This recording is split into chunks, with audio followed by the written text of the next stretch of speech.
তাদের রাজনৈতিক কি পরিচয় আমাদের জানার দরকার নাই, তাদের দলীয় কোনো পরিচয় আমাদের জানার দরকার নাই। তাদের একটাই পরিচয়, তারা সন্ত্রাসী। অনতিবিলম্বে গাজীপুরের প্রশাসনকে আজকের জানাজা থেকে বলতে চাই, দ্রুত ব্যবস্থা গ্রহণ করুন, দোষীদেরকে খুঁজে আইনের আওতায় আনুন, দৃষ্টান্তমূলক শাস্তির ব্যবস্থা করুন।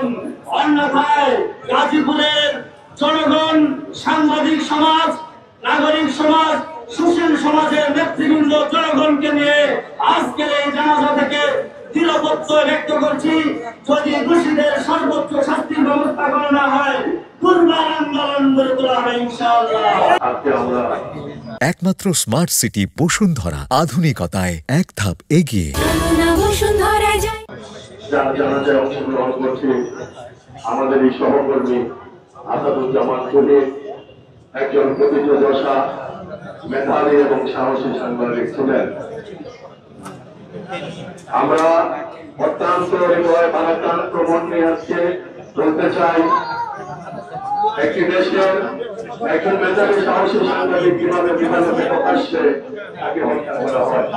আমরা একদিকে নিন্দা জানাই, আমরা প্রশাসনের দৃষ্টি আকর্ষণ করে বলতে চাই, অনন্ত বিলম্বে আসামিদের গ্রেপ্তার এবং আইনের আওতায় এনে বিচারের কাঠগড়া দাঁড় করানো হোক। আমরা সাংবাদিক সমাজের পক্ষ থেকে তার চূড়ান্ত বিচার না হওয়া পর্যন্ত তার পাশে থাকবো।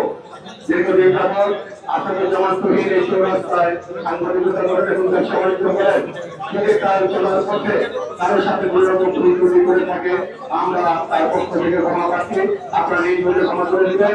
আসাদুজ্জামান খলিল যদি আজকে স্বাভাবিক মৃত্যুবরণ করতেন, তার জানাজার নামাজে আজকে আসতাম, কিন্তু একটি হত্যাকাণ্ড হয়েছে, প্রকাশ্যে মহড়া দিয়ে দেশীয় অস্ত্র ব্যবহার করে তাকে জবাই করে হত্যা করা হয়েছে।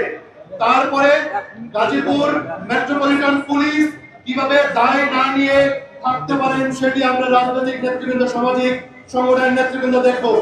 আমি দাবি করছি এই দায় এবং গাজীপুর সুরক্ষিত রাখার দায় এবং সারা দেশ থেকে যেভাবে সন্ত্রাসীরা এসে গাজীপুরে বসবাস করছে, আওয়ামী পতিত সন্ত্রাসীরা যেভাবে প্রকাশ্যে গাজীপুরে আশ্রয় নিচ্ছে, এই সম্পূর্ণ দায়, এই হত্যাকাণ্ডের দায় গাজীপুর মেট্রোপলিটন পুলিশ সহ গাজীপুর জেলা পুলিশকে নিতে হবে।